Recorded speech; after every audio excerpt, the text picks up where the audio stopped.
Hey everybody, how's it going? I'm pre-shooting a bunch of video this week. We may have a baby this week, friends. So if there's a lull in the action, there's no videos up, don't get concerned. It just means that Tin Man is now Papa Tin Man. Hopefully. We're not sure, friends. The baby is coming. It could be here any day. Wow, did that go by fast.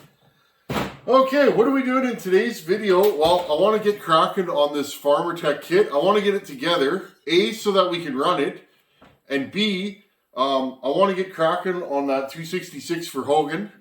I want to get that back into his fleet, and then I want to take the top end off the 266 for Bucking.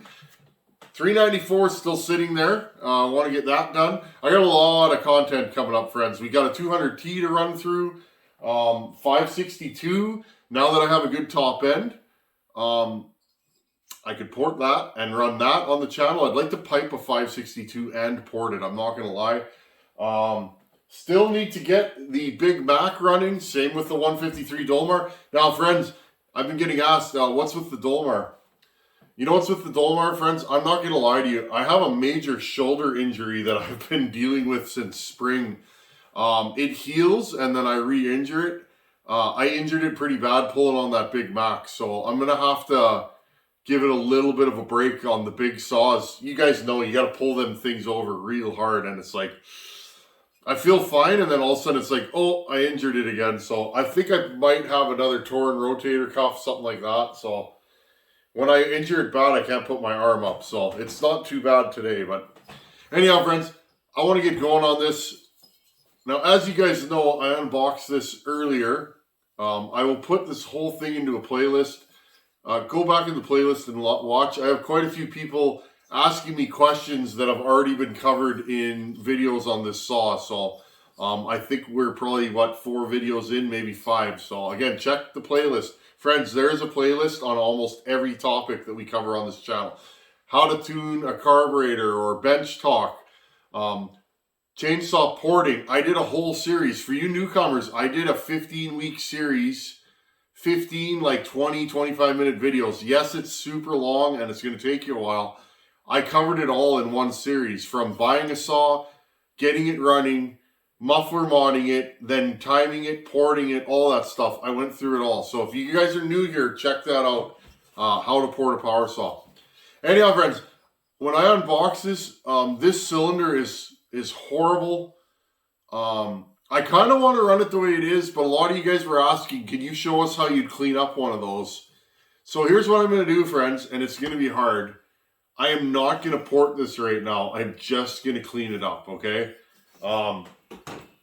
How would you do this if you didn't have a Fordham? If you have a Dremel, that would be the way to do it. Most of the saws ported on this channel at the beginning were done with a Dremel, friends. You can do a lot of work with a Dremel.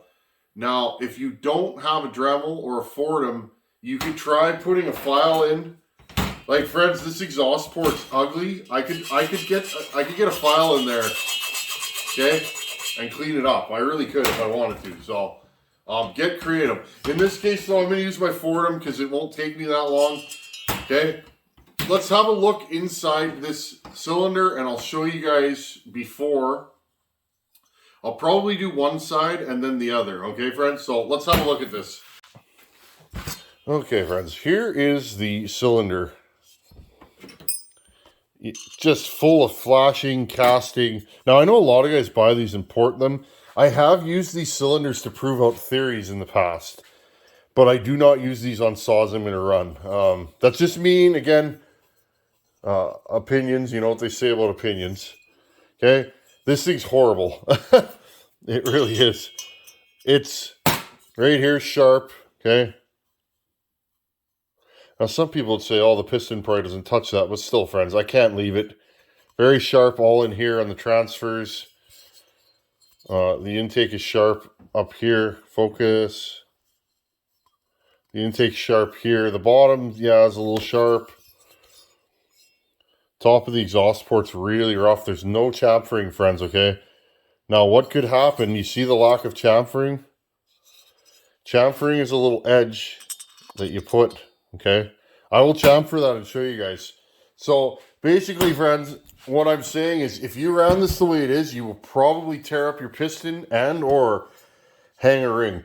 Small scratches on a brand new piston. I don't like it, but it does happen. It's not the worst thing in the world. It just is what it is. I think we all spend too much time analyzing things like that. Okay, but if you catch a ring, that's it. You'll grenade this thing. So we can't catch a ring.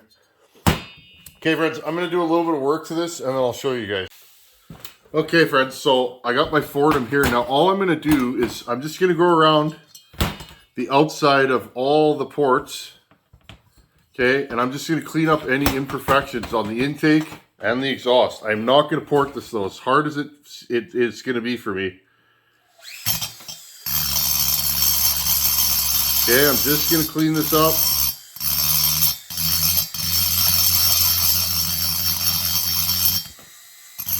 Now the reason why I'm not using a sanding drum right now is there's plating on here, and that plating is would actually not come off real nice with a sanding drum. So, okay, just gonna make sure all this is okay. This is good practice, friends. If you want to learn how to port, you get one of these.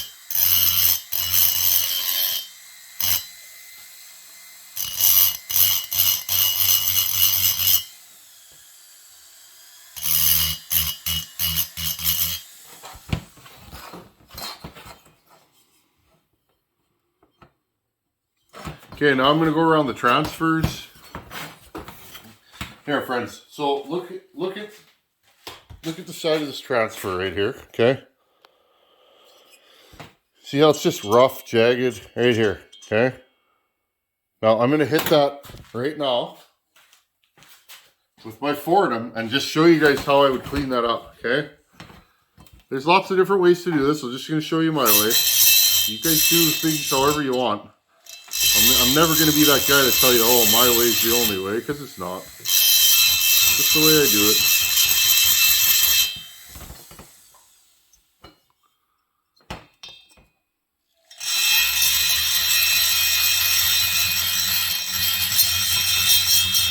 It is hard for me to not clean these up, friends. Okay, and then I'm going to do the other side while I'm in here, just to get it done.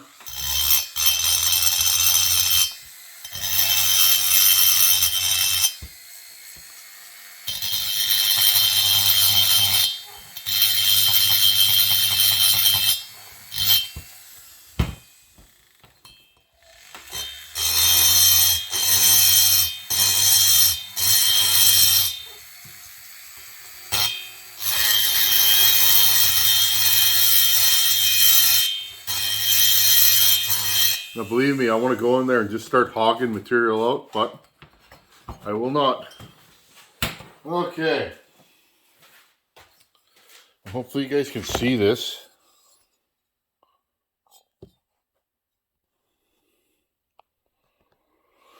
Okay, so all I did is went in here and ground all those sharp edges off. Same within here.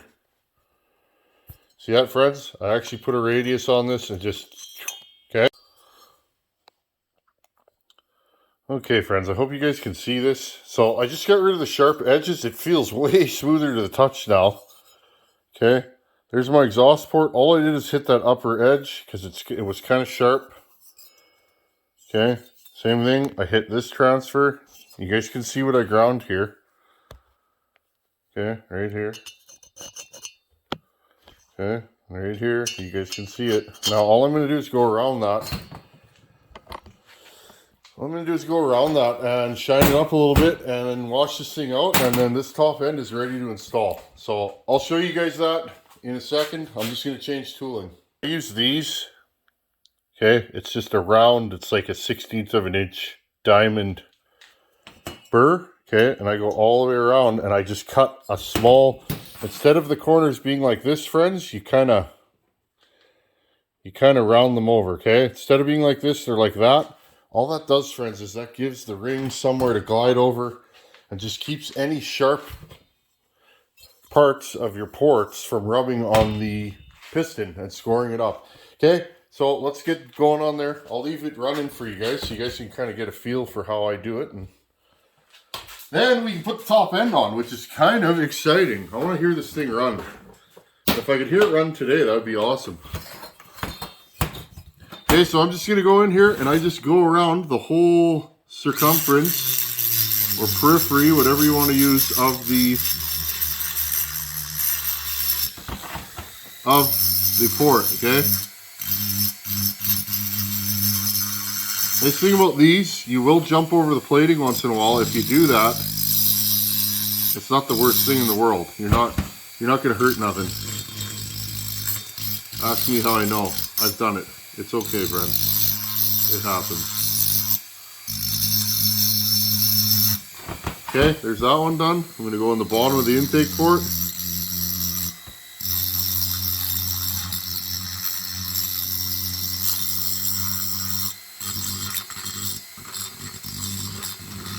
Again, you're not going to get a ring in the intake port, but I want it as smooth as possible so it doesn't cut up the piston. Now, I'm not going all out on this like I would on a ported cylinder, but you guys get the idea. Because like I said, we are probably going to port this cylinder. If that crankshaft lasts a tank or two, I'm taking this thing apart and I'm going to port it and see what it'll do.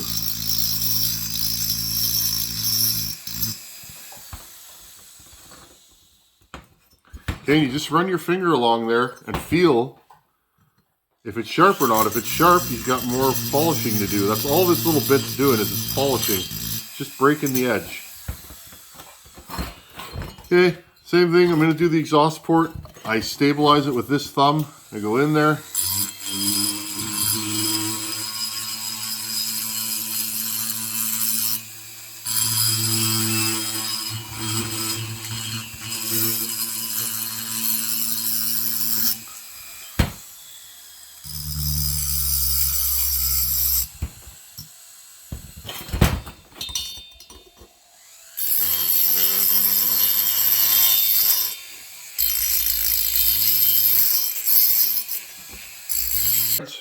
Here is your bevel. You guys see it? See how there's just like the slightest line around? You can see it on the top. That shiny part, that's my bevel. Now, I didn't put a huge bevel in this because I know this plating's fairly soft. I can tell just by grinding it right now. When I ground on it, it's soft. Soft plating usually doesn't chip, so I'm not worried about it. If the plating's really hard, I will usually put more of a bevel. And again, that's just me. We all do things we do to try and make these things last. Little Scotch-Brite, and again, I just go around the edges just to polish up that bevel that I've now made. And we have a cylinder that's ready to rock and roll. Let's check out the piston and see what that looks like. Now, surprisingly, friends, this piston has a nice little chamfer. You see that? Around the circumference. That's normally something I would do. Same with this. It's actually fairly smooth. Now, if you're really worried about cracks and things like that, you can take this and go.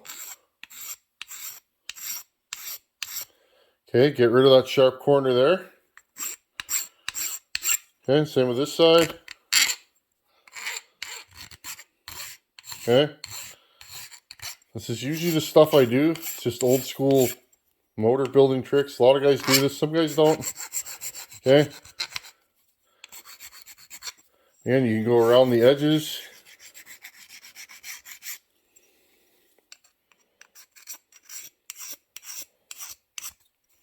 Okay, what this does is it just gives the oil a little place to sit. I don't know, I find when you do this, they bed in nicer. I find the pistons look better. Okay, all the way around. Then I'll take my Scotch-Brite. Again, this is stuff you can do for free that will help your motors last longer, I find. Or at least break in nicer. I've been doing this stuff since I've been doing chainsaws. And, you know, a few saws I haven't done this on, and those are the ones that the pistons are scratched up. Especially when you look through the exhaust port. Over top of the ring, I find they tend to be scratched up if I don't polish this top corner. Don't ask me why. It's just what I noticed. Okay, friends, I'm going to wash this all up. Let's put this top end on this power saw.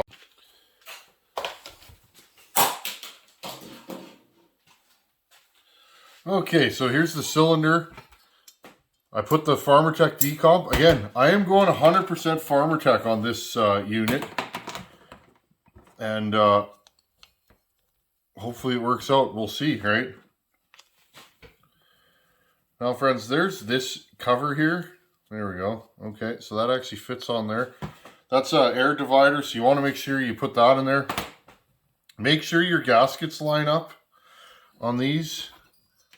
You got your impulse hole here. A lot of the aftermarket gaskets do, this hole will either be misdrilled or drilled over. This one's got a white spot on it. Oh, okay. This one seems to fit okay.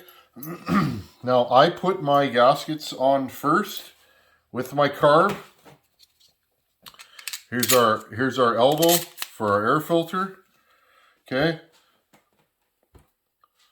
Then the carburetor goes this way. Now I'm not even going to glue any of this stuff together, friends. I'm going to put this together the way Farmertec sent it, because I want to know. Okay, gasket. Here's our intake. It's an intake block on these. That's total old school style. That's how these were though. Okay, and then what I'll probably do is I'll put this gasket through here like this. Okay, I've always done these this way. I just find it's way easier. 266s are the same way. I do them exactly like this. I find it can be really hard to get this stuff in, and then often you end up with a gasket that doesn't seal. Okay, there we go. Well, this stuff fit nice considering it's not OEM. I'm worried about this carburetor. Any of you guys that have been around for a while know I do not like aftermarket carburetors.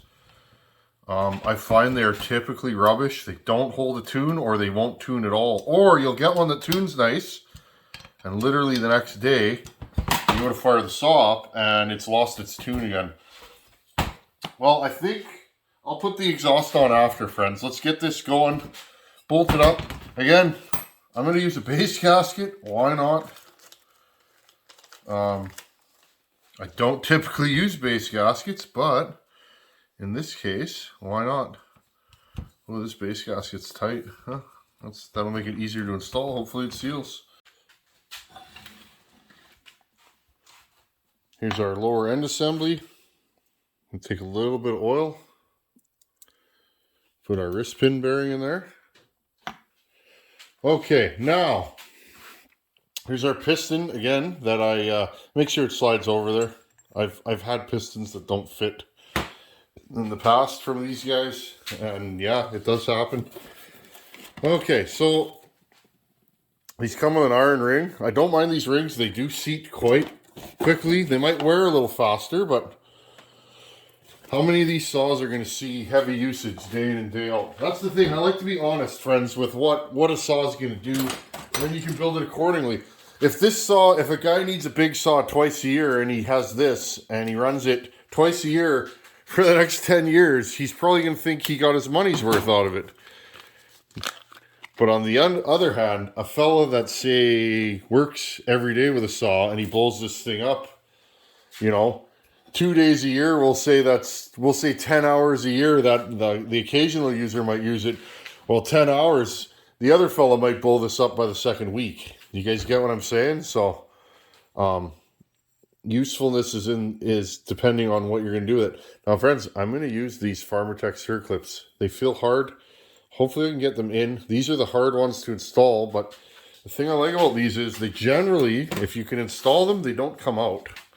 Okay? We're going to find out. Again, I have not changed anything in this kit for known better parts, even though I have better parts here.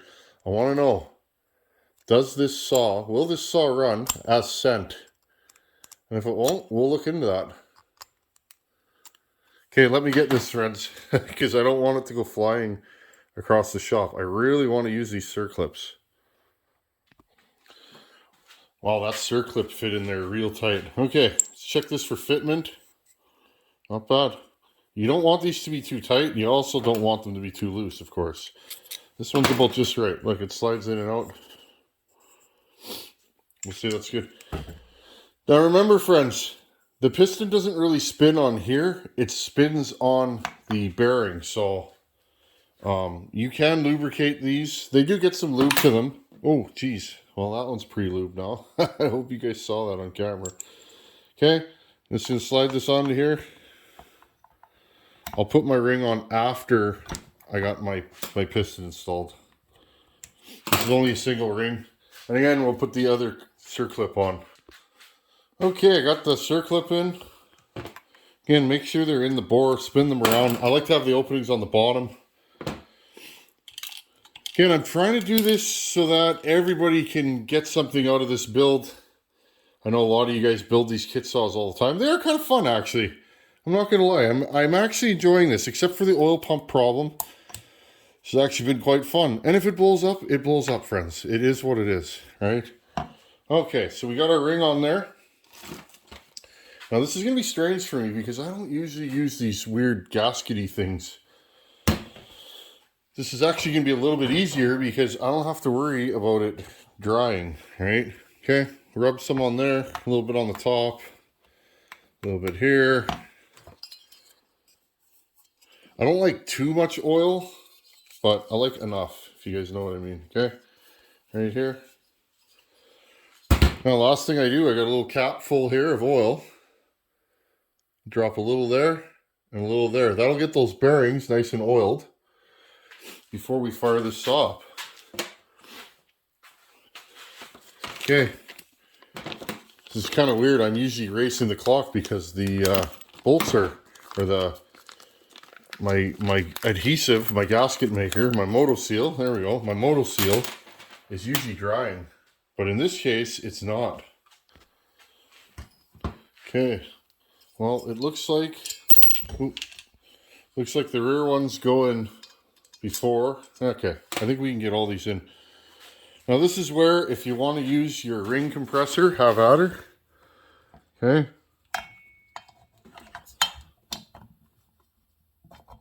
I tend to just use my fingers.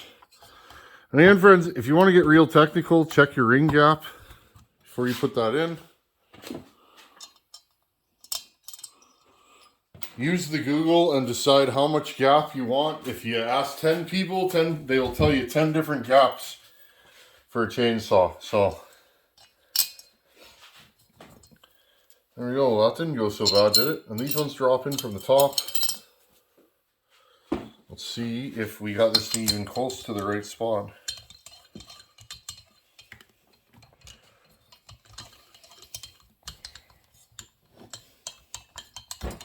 There we go. This thing's starting to look like a power saw, isn't it? Love them or hate them, I don't know. I like 288s. That's just me. I'm not a logger. I know guys that don't like 288s. I like these because they're overgrown 266s to me. The balancing on these isn't the best. They are kind of clumsy, top heavy. I don't know if this bolt's going in there. Let's try this one.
In the next video, I think we should have a running power saw. I'll put all the odds and ends on this and let's fire this thing up and go through its first heat cycle. Again, friends, I didn't want to do a nut and bolt assembly of this. I don't personally enjoy content like that. Maybe you do. There's guys that do that all over the internet. I figured I just wanted to have some fun and do a kit saw. I've never done one of these. All in all, so far, as long as this thing runs, it's not terrible. I wasn't happy with the oiler. And again, friends, I don't even know if this oiler is going to work. So, we're going to find out. And I won't fill this full of oil until I've heat cycled it at least once or twice. Because I hate when these things slop oil all over the ground. So yeah, friends, I'm going to tighten the flywheel, do a little wiring, coil, hook up all your carb controls, kill switch, put the recoil on, handle, and next time we get to this saw, it should be done or almost done. Maybe I'll do the final little nitty-gritty assembly, show you guys all in all what it's supposed to look like, and then we can give this thing a run. Starting to look like a saw. Anyhow, friends, as always, thanks for watching. Take her easy. Later.